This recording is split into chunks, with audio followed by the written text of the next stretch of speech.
E aí, pessoal, começando mais um Innovation Hub Show nessa série Bright Talk by Akamai. A gente está falando aqui de infraestrutura voltada para diversas indústrias. Nas últimas semanas, vocês viram aí, né, a gente falando de infraestrutura voltada para o esporte, como fazer transmissões ao vivo, né, tem toda uma questão de latência, de pico de acesso.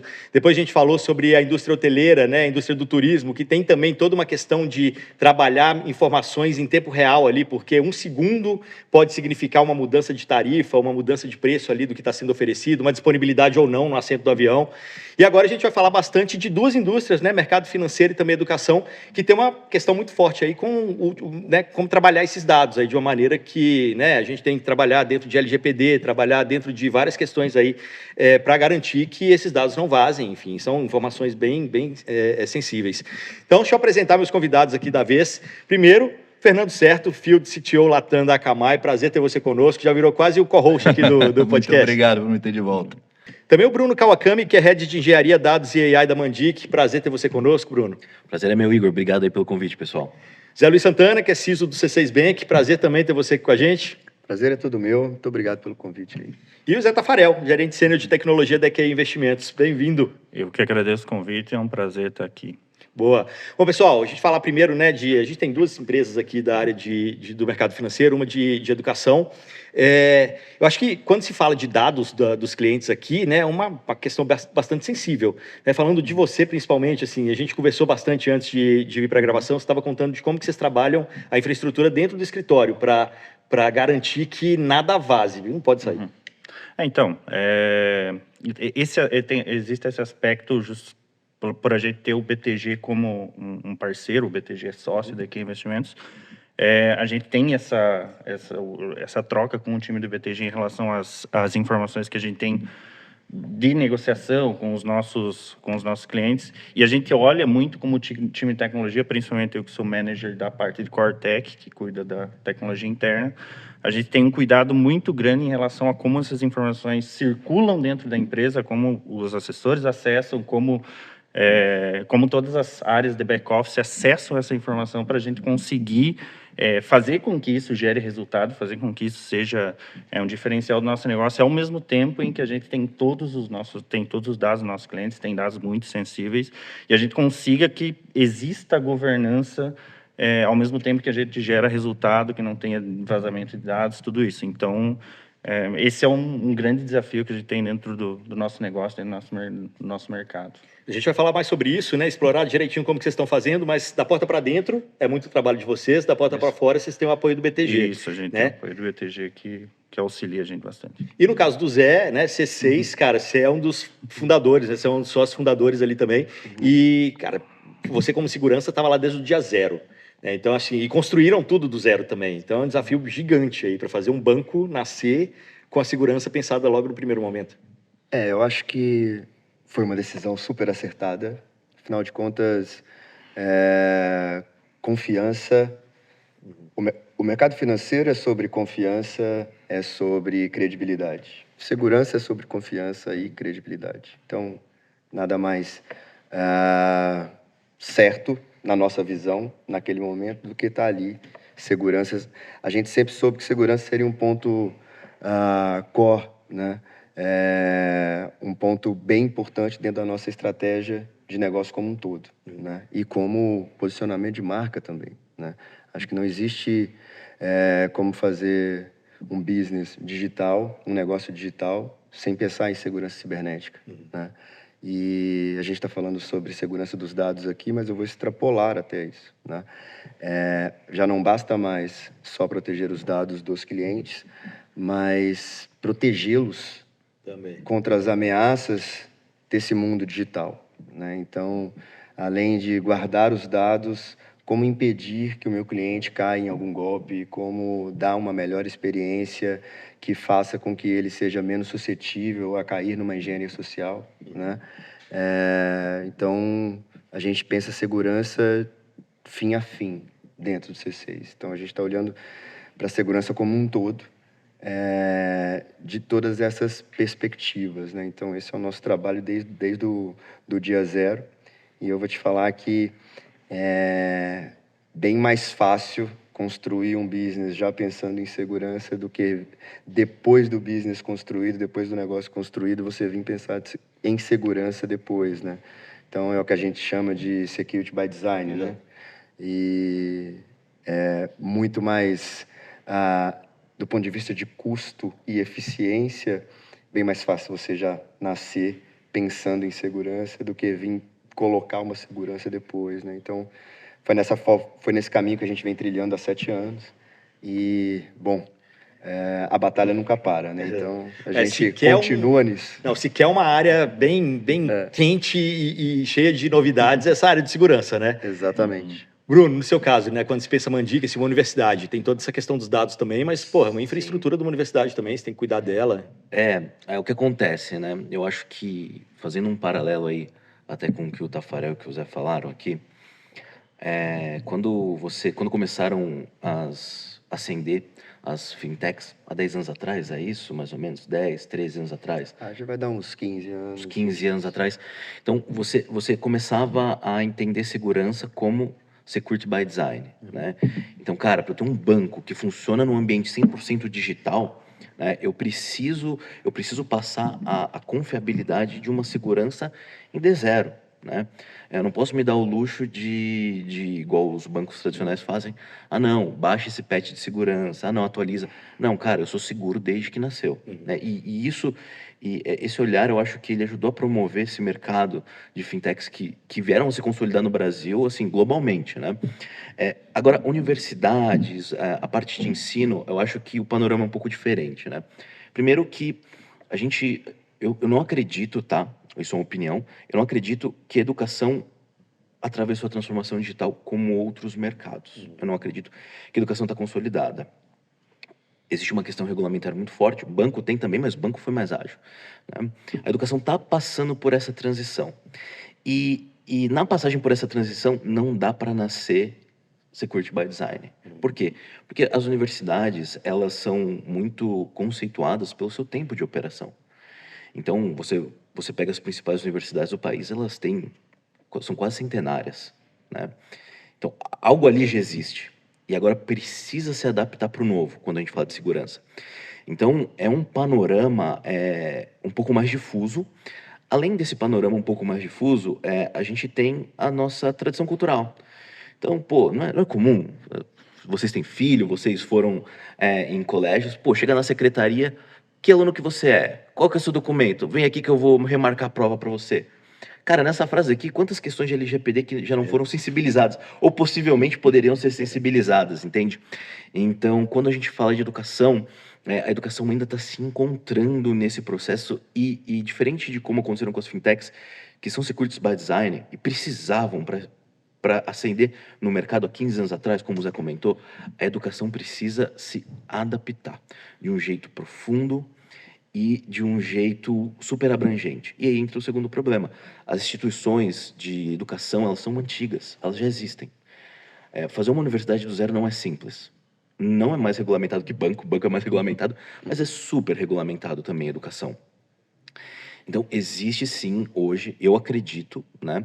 Existe uma camada que dificulta essa transformação mais rápida da educação. E isso é um desafio, principalmente segurança. Mas talvez isso seja um pouco mais da realidade brasileira do que a sua, né? A sua talvez seja não sei, Fernando, que está aí, né? O mercado como um todo, assim. O que você tem percebido das empresas? São muito mais para o lado de security by design ou são muito mais para o lado adequar ao que já existe? Cara, o que a gente tem visto bastante são iniciativas novas dentro de empresas antigas que têm esse approach de secure by design, né? E aí você começa a modernizar e aquilo começa a se espalhar para dentro do ambiente, né? O Bruno, eu concordo 100%, e não é só o setor de educação, eu acho que tem muito setor, saúde, por exemplo, Outras né? indústrias também cara, você pensa né? no setor de saúde, por exemplo, você entra em qualquer hospital, você vai ver a UTI, cara, tem sistema de 30 anos ali que não tem um patch, né? Agora você pensa, pô, os caras não estão fazendo o trabalho deles direito.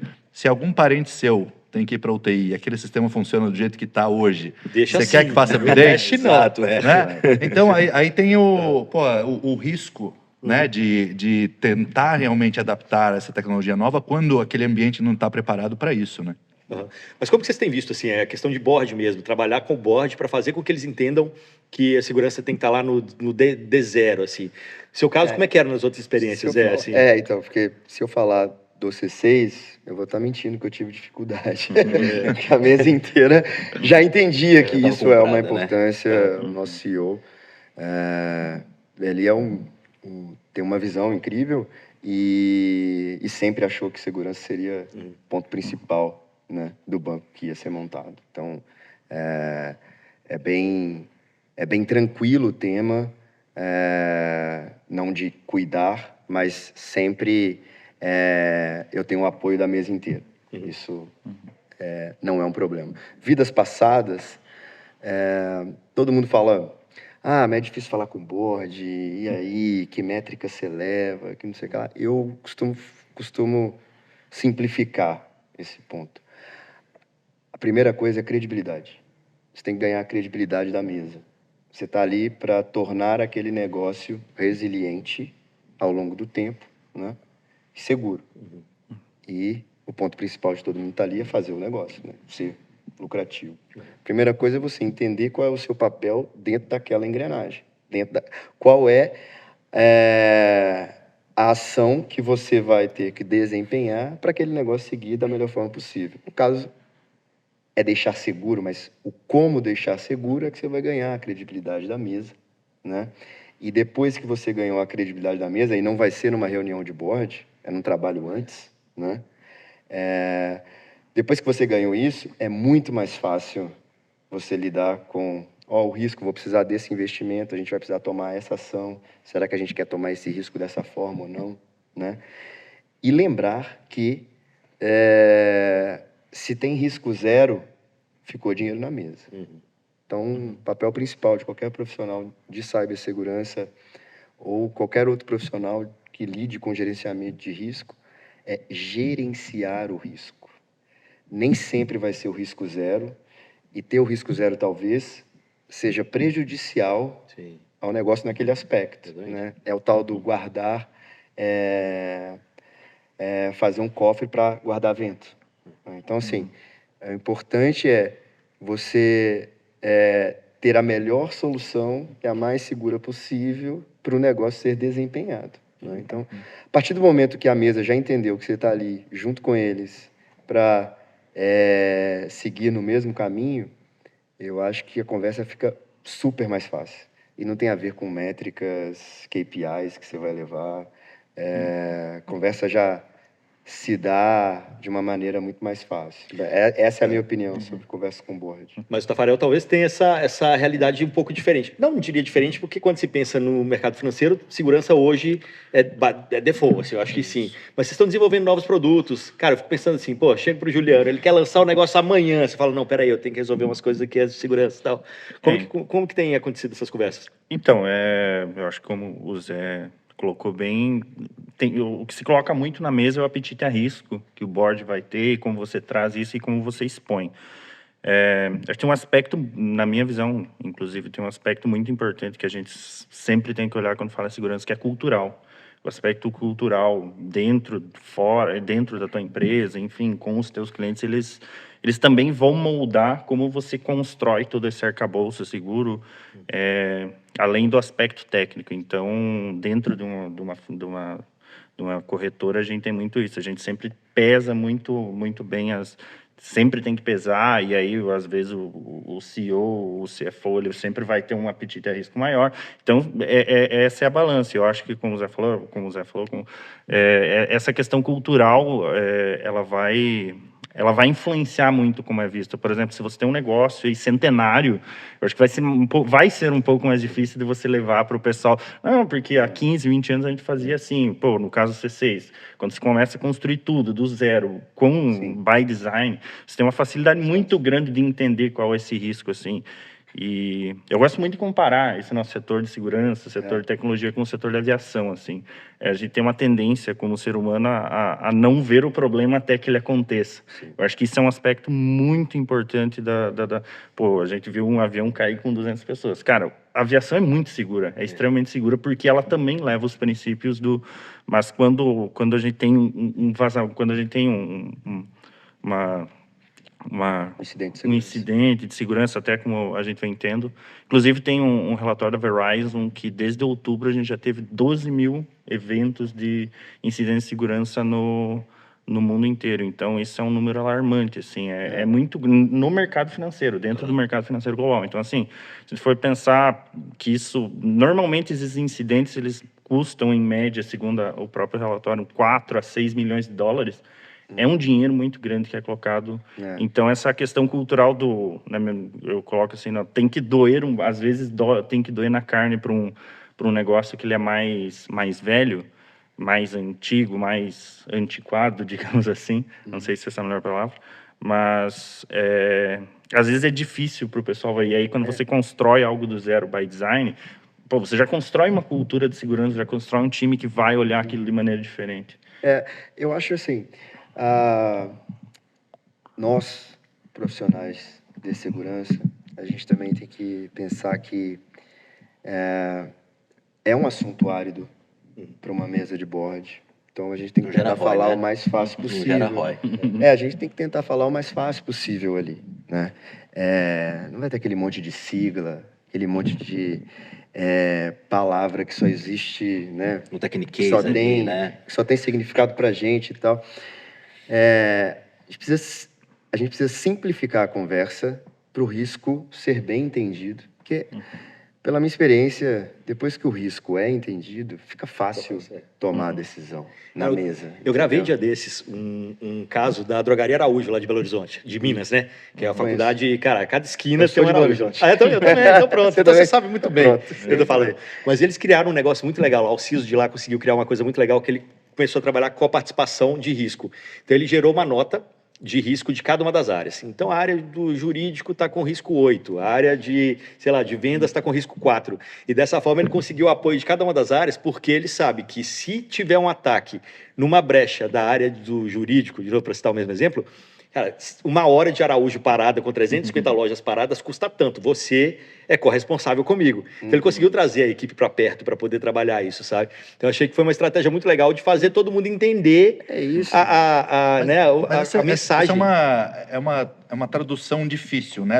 É isso, do ele risco conseguiu do negócio, traduzir, é isso. Que normalmente, no caso de segurança, se traduz num investimento em tecnologia, né? Para reduzir aquele risco, né? Não mitigar, chegar no zero, mas reduzir, né? E reduzir de uma maneira que a gente tem um apetite de aceitar aquilo. Você né? pode chegar no zero, mas se impedir de fazer negócio, aí é melhor Aí tomar ferrou. mais um pouquinho. Então, eu acho que a grande dificuldade que a gente vê da parte educacional, né, do que é o problema, é o entendimento de como aquilo acontece. Né? Então, o que muitas empresas acham que, os hackers atacaram aquela empresa.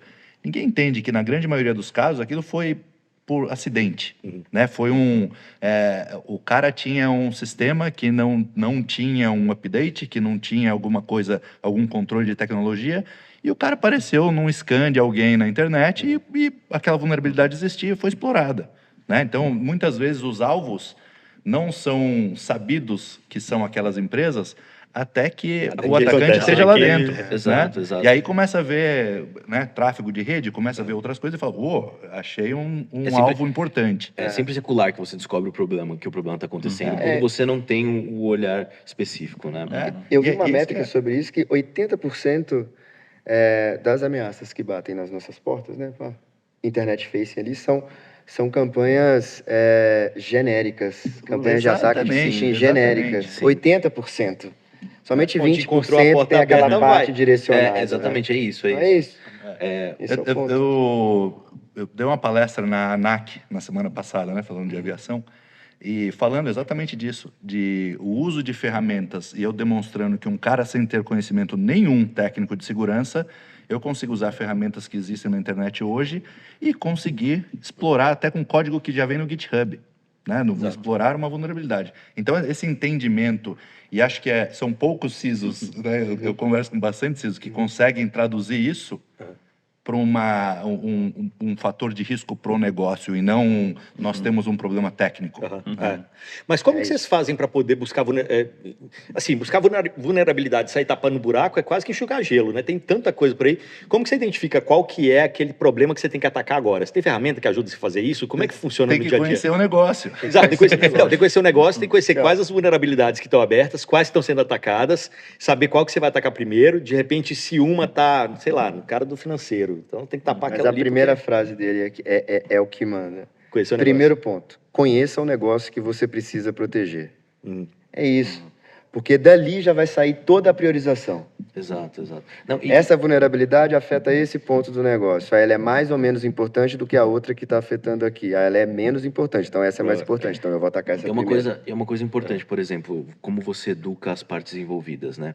Por exemplo, no mercado financeiro, ninguém tira foto da conta e posta na internet, né? Ninguém tira foto dos documentos da minha conta bancária e posta na internet. Mas, por exemplo, em educação, aluno vai lá e tira foto da prova. O professor vai lá e tira uma selfie aqui com os meus alunos. O cara tira foto do boarding pass dele, não entende aquele código de barra. barra. Exato, verdade, sim. Então, tive um amigo que já foi hackeado dessa forma, mudaram o assento dele, colocaram ele no meio, bem feito.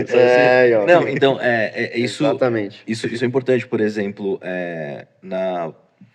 o Zé falou aqui que, pô, como que você, além de dar segurança, você protege o seu customer, né? E aí na educação a gente chama de aluno mesmo, né? Não tem esse termo de customer, mas é mais aluno.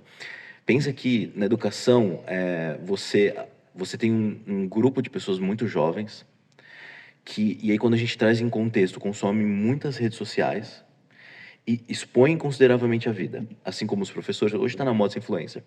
Como é que você protege? Como é que você faz com que esse aluno ele não exponha, no caso da Mandic, a faculdade?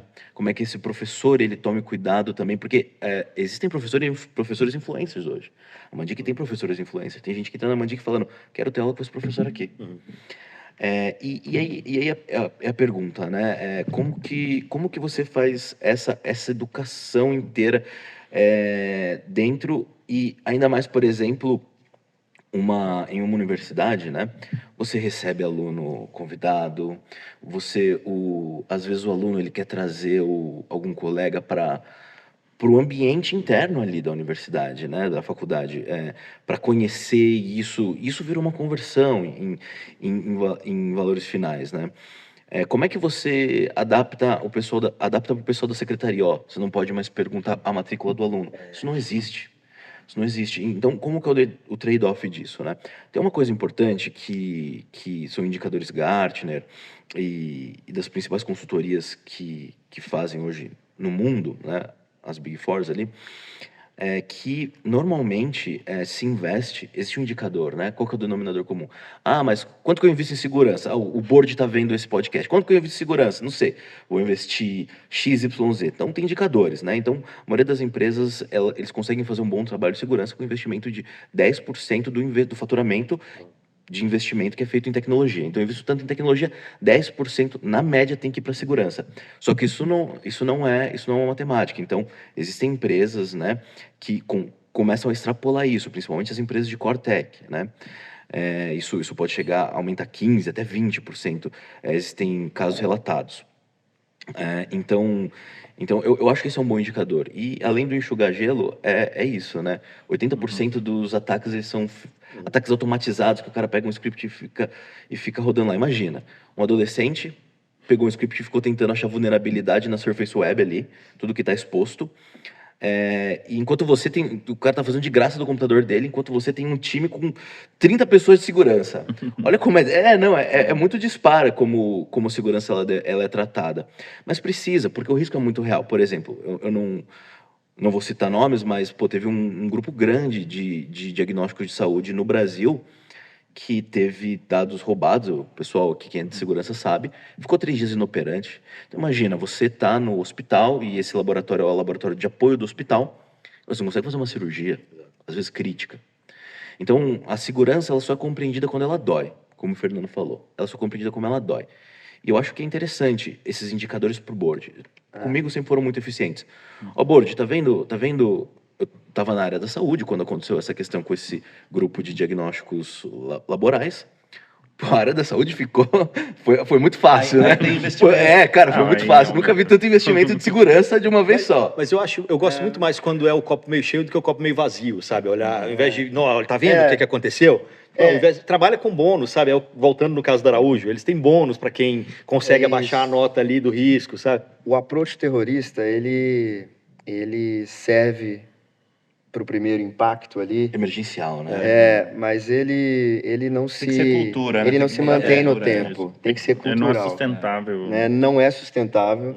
É melhor aquela abordagem construtiva. Né? O negócio precisa ser seguro, porque se não for, existem esse problema, esse problema, esse problema.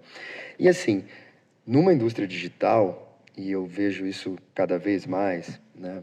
Segurança saiu de estar só ali na linha de custo e ela virou habilitador de negócio. O banco não existiria se a gente não tivesse superado os problemas de segurança de ter um canal somente digital sem agência. Hoje eu abro uma conta em 10 minutos com total segurança. Vou segurança... contar rapidinho o meu caso aqui de uso do C6, né? Cheguei no Brasil sem conta, sem nada, né? Fazia 20 e tantos anos que eu não declarava imposto de renda. E em 10 minutos, sentado no cabeleireiro com a minha mulher, claro que não era para mim o cabeleireiro, né? Em 10 minutos eu consegui abrir uma conta no C6, transferi dinheiro da Austrália e comprei móveis para o meu escritório aqui em São Paulo, né? Usando Pix, que eu nunca tinha usado na vida. Né? Então, essa experiência tem que existir, né? Primeiro, obrigado. Que bom que a experiência foi boa. Mas é isso. Sem a segurança habilitou o negócio aqui. Sem isso, não ia ser possível fazer o negócio. Então, eu acho que a gente tem que sair da posição. Acho que a melhor forma de estabelecer essa colaboração e essa conexão com o resto da corporação e com o resto da empresa é de uma forma, o que você ganha sendo seguro, né? Em negócios digitais, é muito mais fácil, né? Tipo assim, é necessário, é um habilitador. Sem isso, não iria nem existir um negócio. Então, assim, a conversa muda totalmente de figura, né? Você está ali, assim, você não é um custo, eu não estou tentando restringir o negócio de fazer o que ele precisa fazer. Você é estratégico, né? Eu estou ali de forma estratégica, habilitando o negócio a ser mais escalável, melhor, mais rápido, com uma experiência melhor. Eu costumo dizer que esse lance de experiência, segurança é contra experiência é uma coisa do passado. A sociedade, vocês já esperam que a experiência seja segura. Se o cara tá falando não, você vai burlar. Exato. E vocês já esperam que uma boa experiência ela seja segura. Segurança já é um componente da boa experiência. Então, as empresas têm que começar a pensar segurança dessa forma também. E os profissionais de segurança, né? E eu acho que principalmente você, que está trabalhando segurança da porta para dentro, você não pode falar com o cara, olha, você não vai acessar o ChatGPT, ponto. Não dá mais para ser assim. Não tem, porque justamente é um diferencial competitivo você ter IA. Eu tive na Febrabantec no semana passada e, o evento, 90% do evento estava pautado em dados e IA. Então, assim, fluxo de dados e a governança de dados dentro de uma empresa, de uma financeira, de um banco, ele é essencial. Processa teras e teras de dados diários de todos os clientes e tudo para gerar insight para negócio. Eu acho que o que o Zé colocou e tudo é perfeito, que a gente tem que ser potencializador justamente dando segurança e habilitando o cara a conseguir, por exemplo, ter algum insight com IA generativa e tudo.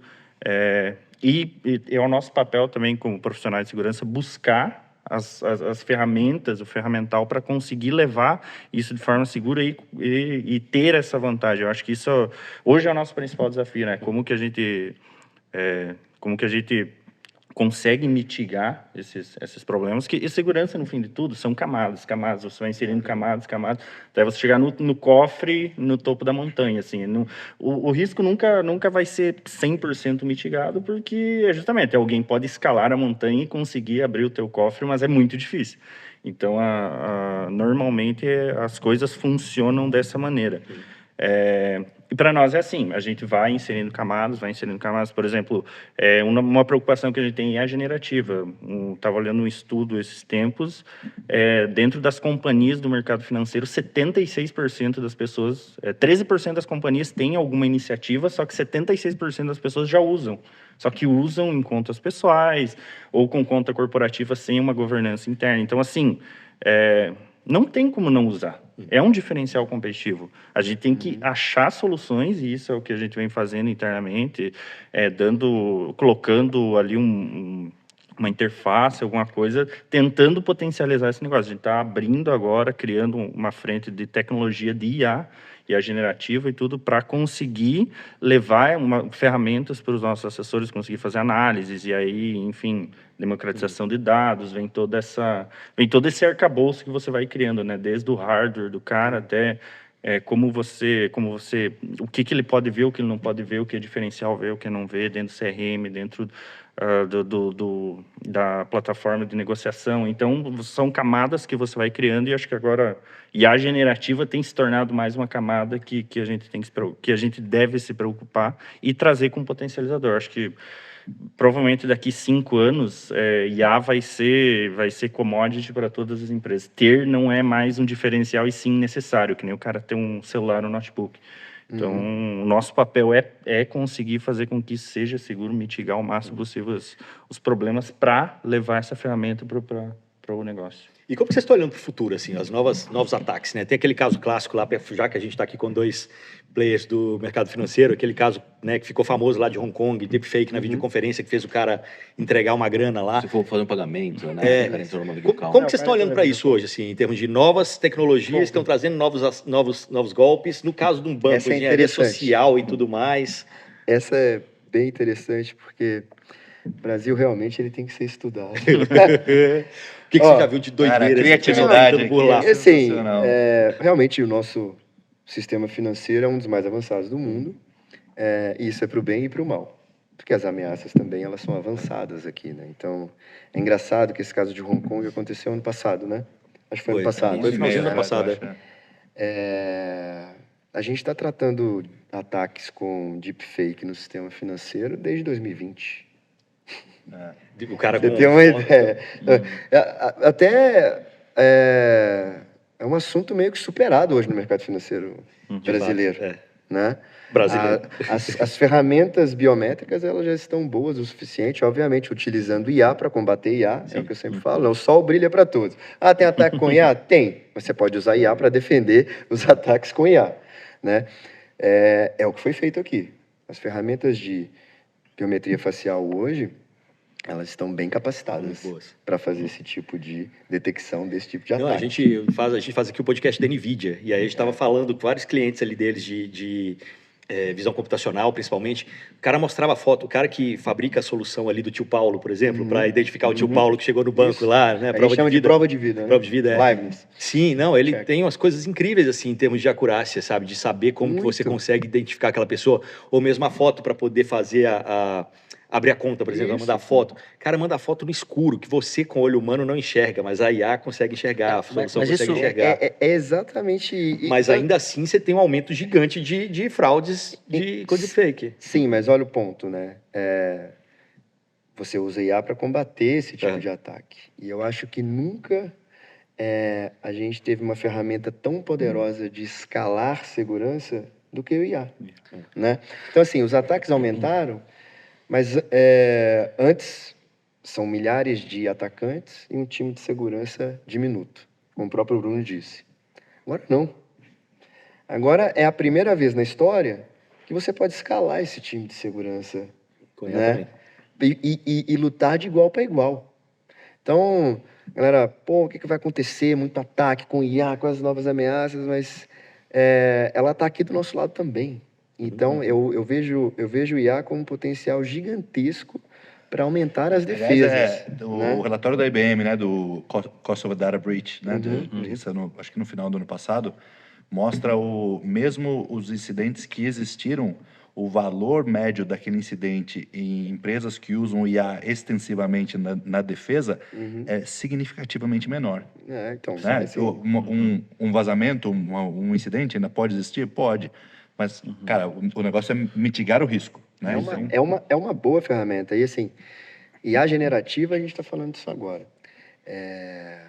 Em prevenção a fraudes, IA já é utilizado em machine learning há mais de 2 décadas. com análise de comportamento, isso já No Brasil virou É, IA falar com o chat GPT, então, mas machine learning não, já pô. entra no grupo de IA há muito tempo. Isso, Mas tem uma coisa que me preocupa, assim, eu acho que a inteligência artificial, eu pensei nessa tese na semana passada, na verdade. Estava vendo alguns podcasts, inclusive, falando sobre segurança. O que acontece é que, por exemplo, hoje os serviços de segurança facial têm um liveness, né, que é a validação de vida, e reconhecem deepfake. O deepfake hoje ele parte da premissa que eu vou usar a inteligência artificial para colocar uma máscara em um vídeo e representar alguém, né? Basicamente isso. Agora vamos falar do que aconteceu com o Google, que está todo mundo falando e já está enchendo as redes sociais, que é o VO3, que faz imagem, que gera imagem. Imagina que é o contrário, imagina que ao invés de eu usar um deepfake, eu consigo gerar uma imagem tão perfeita quanto o meu rosto. Eu imagino que a tratativa disso seja diferente, porque o que faz uma inteligência artificial ter baixa ou alta acurácia, né? Quando ela vai fazer uma imagem? A capacidade de cálculos dos pixels que são gerados. Então, Processamento. quanto mais capacidade de processamento eu tenho, mais precisamente eu consigo gerar pixels que são idênticos ao Zé do C6. Obviamente, a gente vive um limite que a gente está tentando transpor a todo momento, explica o crescimento da NVIDIA, né? Mas eu vejo, e aí eu queria inclusive a opinião de vocês que estão no mundo bancário, porque eu acho que isso vai aparecer primeiro no mundo bancário. Normalmente o problema é onde está o dinheiro, né? A solução é o problema é onde está o dinheiro. Mas, então, imagina que na verdade, a partir de uma amostragem de imagem minha, vai ser possível criar um vídeo tão real quanto eu aparecendo numa call da minha pessoa. Isso não pode ser um vetor muito grande, diferente do deepfake, porque o deepfake tem falha. O deepfake tem falha. Isso Então, mas Hoje não está nesse caso de- relacionado à qualidade, só esse Mas ponto dele é esse importante. caso de Hong Kong não foi um sistema de autenticação. Foi uma Uma call. Foi uma video call. conference. Sim, uma o videoconferência. deepfake nesse caso. Sim, então, mas foi um deepfake que a autorização da transação foi feita por um humano. Isso. A falha Então, humana, isso é a falha humana. foi uma engenharia social utilizando-se de deepfake. Então, 2 pontos aí. As proteções e as checagens de prova de vida já não estão mais aconteceram. associadas à qualidade, Legal. tá? E sim, é um processo, né? Exato. Então, são camadas. Qualidade diz muito pouco, aí. Qualidade é só se colocasse um ser humano realmente para ver se aquilo acabou, bom. uma hora vai acabar Exato, isso, né? Isso. Mas então, já não é isso hoje. Então, esse ponto, vai ficar muito, muito, muito bom com uma qualidade de pixel, lá, não é esse o ponto mais. Então, que é uma questão de camadas, a prova de vida hoje é feita de uma outra forma. E, na verdade, de diversas maneiras. Agora, a minha preocupação com o uso de edição de imagem através de IA é com a engenharia social. Exato. Né? Porque Ela fica indistinguível. foi o problema de Hong Kong e, Talvez gente, seja o problema de muitos dos seus clientes. tem Não, tem e, cara, jornal na a TV, fraude os caras estão pessoal editando hoje a voz e editando a É. pessoa e dando notícia falsa aí. Gente, IA vai ser uma ferramenta muito poderosa. Já está Boa e sendo ruim, né? nos golpes e na engenharia social. Tem que lembrar. Realmente esse é um problema sério, né? A gente está falando de cultura e conscientização, né? O mundo, depois da pandemia, teve um processo aceleradíssimo de transformação digital, né? Foi todo mundo dragado para o mundo digital. Pessoas estava que pronto e quem não quem estava. estava pronto e quem não estava. E a gente está vivendo isso agora. Nunca a taxa de golpe foi tão forte, foi tão alta como está agora, né? E as pessoas precisam aprender a viver nesse mundo digital, né? Eu escrevi um artigo que o título dele é assim: não existe inclusão digital plena sem letramento digital. Então, assim, vai ser um trabalho de todos nós, um trabalho da iniciativa privada e do governo de promover esse letramento do que é viver no mundo digital. Porque com esse tipo de ferramenta vai ficar cada vez mais fácil, né, de aplicar golpe. Então as pessoas vão Não ter sei que se ficar vocês cada viram vez no- mais cuidadosas. O relatório da CrowdStrike, aí, o último que é de Global Threats deles, eles falaram que a quantidade de ataques com phishing, né, com phishing por voz, Isso. aumentou em 430% de um ano para o outro. É porque agora é simples, né? Você meter essa voz. Agora, eu tenho... Eu, por exemplo, que tem, sei lá, quantas horas de conteúdo meu aí na internet, cara, minha voz está aí, em inglês e em português. Exato. É isso. Agora eu tenho uma outra que eu também estava pensando nesse caso, né? Então, hoje a gente começa a ter, e o Tafarel, não é? Ele também pode me ajudar nessa pergunta. Hoje, ChatGPT, assim, hoje todo mundo que está introduzido no mercado e precisa ter alta performance acaba consumindo. Cara, assim, não tem como falar que não, né? ChatGPT não, mas as LLMs, e não importa quais sejam. Muito recentemente, recentemente eu digo esse ano, as grandes empresas de inteligência artificial começaram a lançar os modelos focados em desenvolvimento. A OpenAI lançou o Codex, não sei se vocês viram.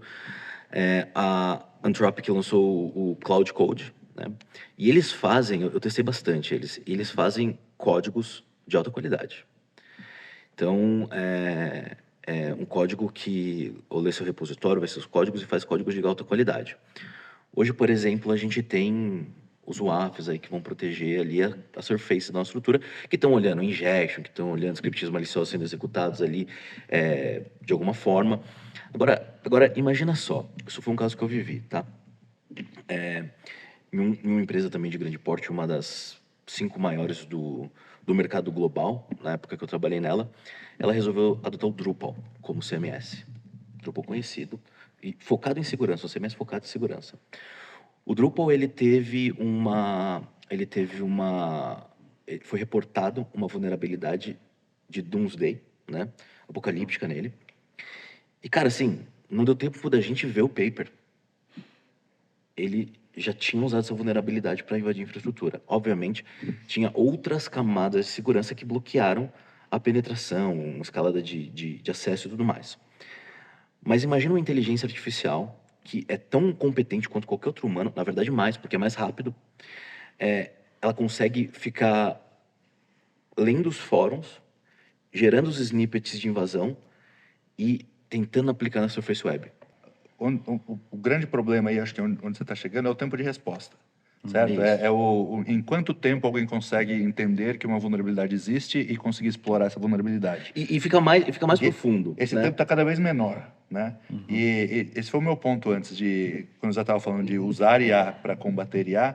Hoje, a gente usa IA para caramba dentro da Akamai, né? Então, o jeito que a análise de comportamento de um tráfego é feita hoje já é com IA. Né? Mas, por exemplo, e vou trazer também outro exemplo aqui, porque acontece, acho que todo mundo que escutou, tá aqui, já viveu isso. Pô, temos que fazer uma implementação aqui, a gente não sabe ainda como vão ser os boundaries de segurança ali. Então, eu ia chegar nesse ponto. Sobe aqui, a gente arruma aqui a política. Cara, nesse tempo, porque antes você tinha um cara que ia lá explorava como é que tava, entender vulnerabilidade. Hoje não, você pode ter uma IA, e eu não sei se tem, provavelmente não tem ainda, mas talvez seja tempo de ter uma IA que vai explorar isso instantaneamente. Você vai ter menos, você vai ter menos chance de falha. E a gente sabe como funcionam os processos de desenvolvimento interno, né? Acabaram de postar, o cara descobriu um zero day no código do Linux só utilizando IA. Só utilizando LLM. Entendeu? Botou o módulo do Linux lá, Imagina a gente... passeou e achou, tá aqui. Essa é uma vulnerabilidade. Não, tá fora, imagina, Ninguém te tá achou. desenvolvendo lá. Pô, vamos subir aqui enquanto a gente arruma aqui. Exato. Vamos subir o recurso enquanto a gente... de ChatGPT. Olha isso. Vamos subir o recurso aqui enquanto a gente arruma o recurso aqui. É rapidinho, é só mudar a policy aqui. Não tá no Terraform ali. Vamos fazer isso manual. Então, mas a gente falou de cultura, né? Essa é uma cultura que eu acho que esse é em termos de operação. Cara, você não faz nada só para... Deixa eu só colocar ali, amanhã eu arrumo. Isso é a gestão de vulnerabilidade. E gestão e de assim, risco. Exato. Mas com IA muda, né, cara? Não fica muito mais latente, assim. É tempo de resposta. É tempo de resposta. Tem um dado interessante, eu não lembro se foi no Data Breach da IBM ou da Verizon, que mais de 60% das vulnerabilidades ainda são exploradas com engenharia social. Já estão em campo faz tempo. sabidamente exploradas. Isso. E aí o básico não foi bem feito, né? Tá ali aberto durante um tempo. Nessa Mas palestra é que eu difícil, dei porque na, até o Linux, minha... por exemplo, até o Linux. O Linux, É que cara, o normalmente- Linux, sistema operacional mais usado do mundo. Uhum. A inteligência artificial achou uma vulnerabilidade. Mas Zero é que- day, né? Zero day. Mas é difícil isso tanger também uma realidade extrema do tipo, a minha gestão de vulnerabilidade é 100% impecável. Não, mas Nunca vai nunca ser. vai ser. Nunca vai ser. Nunca vai Só ser. que- Como que a Mas gente- é o que ele falou. Tipo assim, ó, a galera não tá perdendo o jogo, não é esse rocket science que você tá falando, não. A galera tá perdendo o jogo no básico. Tá perdendo o básico, básico. não, isso Ó, sim. eu imagino que lá no É C6, isso. 90 e alguns por cento Eu das falei- tentativas são phishing, são tentar se passar pela pessoa. Hoje a engenharia social, ela ainda, e ela vai ter cada vez mais com deepfake. A minha preocupação com deepfake, tudo, é mais na engenharia social, nesse caso de Hong Kong, por exemplo, do Totalmente, que né? Foi numa necessariamente. MIT, foi num Porque MIT, assim, né? normalmente, tecnicamente, você tem camadas de segurança, você tem ali dentro os próprios firewalls dos servidores, você tem, tá rodando um container, o container se autodestrói, você tem, digamos, várias camadas que são by design implementadas em linguagens, frameworks, no próprio Linux. Normalmente, essas camadas, elas tendem a ser... E outra, nesse teu uma caso, vulnerabilidade existir e ser explorada são dois Coisas mundos bem completamente distintas. diferentes. Sim, né? sim. Bem distintas. Mas assim, ó, segurança em camadas. Porque, Assim, ó, exato, como não tem a uma coisa navegação, né? invulnerável. Sempre vai ter uma Sempre, vulnerabilidade. sempre. Mas era assim antes da IA e vai continuar sendo continuar depois da IA. O que acontece é camadas. Né? Essa camada pode estar vulnerável, mas existe a outra, que existe a outra, que existe a outra. Eu acho que a grande estratégia sempre foi assim, segurança em camadas. Esse é o ponto. O papo tá bom, eu tô deixando rolar aqui, ó. Só vai, porque- mas o nosso tempo tá estourando. Só passar aqui uma última rodada, tem algum último ponto que vocês gostariam de falar? Alguma última questão que vocês gostariam de trazer para a mesa? Porque daqui a pouco a gente tem que terminar. É mesmo, olha. Já que a gente está falando de IA, vou fazer um plugzinho aqui da Akamai, né? A gente acabou de lançar um serviço novo que chama Firewall for AI, que é não só nessa velocidade de resposta com AI, mas uma das coisas que a gente tem visto bastante acontecer são projetos de implementação de IA com chatbots, com automatizar o atendimento e tudo mais. E hoje, um cara não precisa saber explorar uma vulnerabilidade, ele tem que conseguir convencer aquele agente a passar as informações que talvez ele tenha acesso, É o né? tal do prompt injection. Se eu perguntar, qual que é o meu endereço e meu CPF que eu esqueci no meio dessa conversa, e essa IA responder isso para mim, isso é um vazamento, né? E a gente acabou de lançar esse serviço exatamente para entender na linguagem humana o que é engenharia social dentro desse contexto dessa modernização, né, de infraestrutura. E eu acho que isso vai ser o maior problema que a gente vai ter, né? Eu acho que gestão de vulnerabilidade tem sido um problema há muito tempo, né? Uma das coisas que eu apresentei nessa palestra que eu falei da ANAC é que uma das vulnerabilidades que eu falei lá, cara, um mês depois da vulnerabilidade existir, uma vulnerabilidade extremamente crítica, um mês depois ainda tinham mais de 2.000 dispositivos no Brasil vulneráveis, né? Então, o gerenciamento, a gestão dessas vulnerabilidades ainda é um programa que a maturidade tem que crescer. Mas eu não acho que essa é a razão maior que as empresas vão continuar tendo incidentes. Eu acho que vai ter cada vez mais os chatbots, as iniciativas de uso não preciso saber código nenhum, é só eu fazer pergunta e resposta para essa IA aqui. Né, Como a gente estava falando, né, no último episódio, esses são os links que você não pode... Desculpa, não. Eu não posso te dar essa resposta porque são links proibidos. Tá bom, então quais são os links proibidos que eu posso perguntar? Aí Eloy exatamente, responde. Não, total. E concordo com o seu ponto, Fernando. E volto a dizer, a engenharia social é o elo mais fraco aqui. O grande desafio para os próximos anos é você caindo numa engenharia social, querendo fazer aquela transação financeira, querendo executar aquele passo qualquer em um processo específico dentro da sua empresa. Como é que eu te aviso que você está caindo numa engenharia social, que você está caindo no golpe? Porque você sabe a sua senha, você é a sua biometria, ou você tem o seu token, você possui o seu dispositivo. Então, nenhum fator de autenticação hoje é capaz de te parar. Exatamente. Né? Se você quiser fazer aquilo, Se vai você fazer. quiser fazer aquilo, eu não consigo te parar. Então, assim, como a gente vai ajudar o cliente, seja um cliente interno ou um cliente final, um cliente externo, no meu caso, como banco, como é que a gente vai ajudar O cara a não fazer sociedade besteira. em geral? Por mais que ele queira. Hoje Porque você até tem, vai tem ficar cada vez você mais identifica difícil. se o cara tá fazendo ligação, você tem vários níveis, você identifica se o cara tá, eu acho que, Isso. o quê? Vocês devem ter A gente começado tem. identificando o pattern dele, pô, ele tava num lugar, aí o cara do nada viajou 3.000 Não, quilômetros. hoje eu tenho várias mensagens Isso. avisando o cliente. Mas você Sim. tem Assim, ó, você está numa camadas. ligação, toma cuidado, pode ser um golpe, vai lá. E mesmo assim, Acontece. clientes caem. Acontece. Não, Eu não percebi tem que eu como, tive né? um nível a mais de validação aí nessa semana passada que estava em Brasília. Eu usei o C6 no aeroporto e usei assim que eu pousei em Brasília. Quando eu cheguei em Brasília, eu tive que fazer uma fazer a autenticação que eu não tinha feito ainda. Exato. É isso aí. Então O seu local mudou. É, A questão do... E exatamente. aí vem isso IA é- para ajudar bastante na questão do entendimento do comportamento. reconhecimento dos Clássico, padrões de né? comportamento. Bom, pessoal, estou chegando ao fim desse episódio, mas agradeço demais a presença de vocês. E para facilitar, se você quiser entrar em contato com qualquer um deles, estou deixando o LinkedIn aqui do lado. Então, aproveita. Se ficou uma se ficou uma pergunta sem resposta, se ficou uma dúvida no ar, chama o pessoal ali e aproveita para trocar ideia. Obrigado demais, Zé Tafarel, gerente sênior de tecnologia da QI Investimentos, Zé Luiz Santana, CISO do C6 Bank, o Bruno Kawakami, que é head de engenharia, dados e AI da Mandic, e o Fernando Certo, que é field CTO Latam da Akamai. Gente, brigadão pelo papo, valeu demais. Começou a esquentar no final e teve que cortar. Isso aí, gente. Obrigado. Valeu, obrigado. Obrigado, demais. gente. Obrigado a todos aí. Boa, Valeu, a gente foi um volta prazer. semana que vem com mais Innovation Hub Show. Valeu, pessoal. Valeu.